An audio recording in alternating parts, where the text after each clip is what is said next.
Hello again, everyone. My name is James Shotwell, and this is Music Biz. It's so good to be with you again. Today, we have to talk about yet another scam targeting indie artists, but this one is a little different than the others. Look, I know we do a lot of videos about scams, but there's something that just infuriates me about people targeting up-and-coming musicians, targeting dreamers and leveraging their desire to achieve their personal goals for your own selfish gain. That's just something that irritates me to no end. And recently, I learned of a scam where artists are scamming other artists through Spotify collaborations, and I'm going to tell you how it works. If you've spent any time on Spotify at all, you're familiar with Release Radar.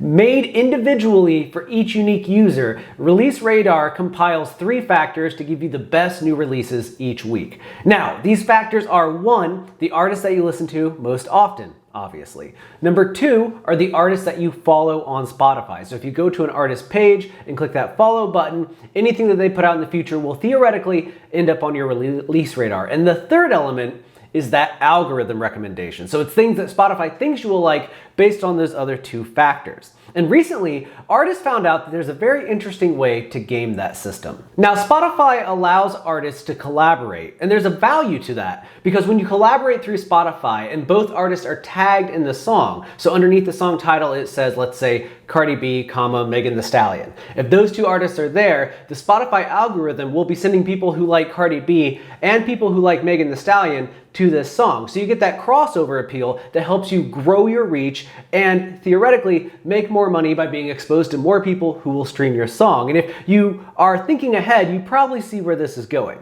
A group of independent artists figured out that there are many distributors who do not check to see whether or not artists are actually collaborating on material.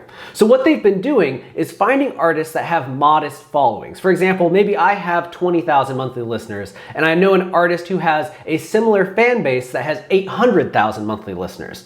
Well, when I upload my next single, I could, theoretically, tag that artist with 800,000 listeners and mark them as a collaborator on my track.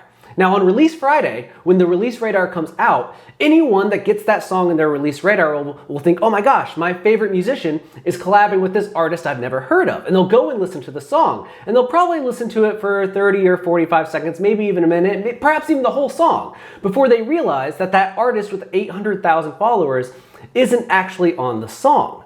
But it doesn't matter at that point, because the artist with 20,000 listeners has already gotten the money from that stream. To put it a much simpler way, artists are tagging artists who are not actually collaborators on their songs for the sole purpose of leveraging the algorithm to put them in more release radars and expose them to new listeners by kind of bending the rules and making it look like they're working with musicians that they're not working with, who they could perhaps have completely opposing views and sounds and styles from.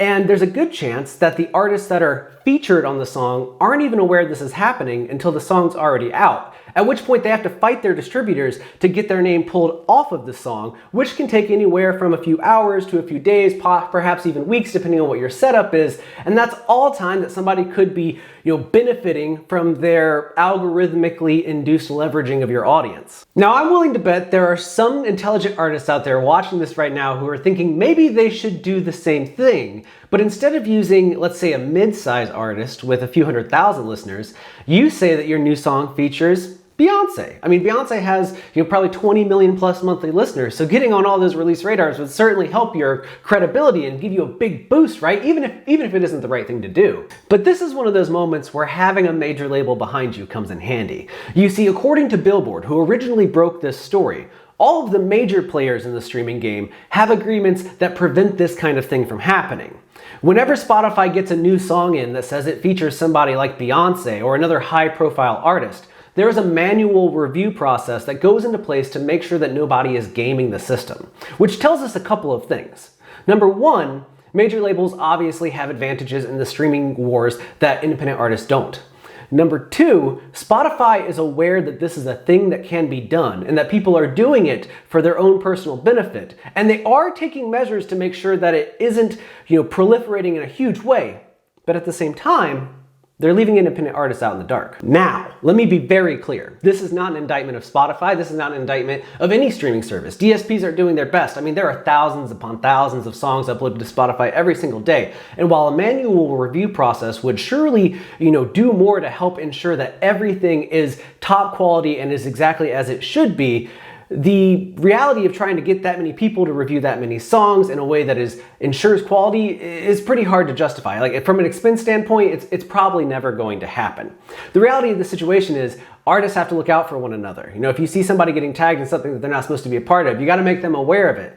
And artists need to be looking out for one another. I mean, why would you try to be scamming somebody else's fans? What do you really stand to gain from that? Because as soon as the person realizes that their favorite artist isn't featured on your song, the likelihood they come back is incredibly low, unless that song is so good that they forget the fact you lied to them to make them check it out. And if your song really is that good, I have to ask why you feel you have to lie in the first place. In my experiences, songs that are that great, songs that are so undeniable that when someone hears them, it makes them forget everything else. They don't need scams and gimmicks to get ahead. They just have to get out there and have a good push, which is what we specialize here at the Music Biz channel. So if you're watching this right now and you're thinking, I have a great song, maybe I can game the system, don't do that. Stop right there. Please don't do that. Instead, subscribe to this channel. Music Biz exists to help you navigate the industry, understand what's happening, where we're going, how we got here, and so much more. So please click that subscribe button. And if you don't prefer watching us where you are, we're available everywhere. You can watch videos on YouTube and Spotify, but you can also find us wherever you get podcasts. My name is James Shotwell. We put out content weekly, and I'm here to help you. If you have ideas, feel free to comment below. Let me know what you want help on, and I'll be there. But until next time, take care of yourself, because you deserve it.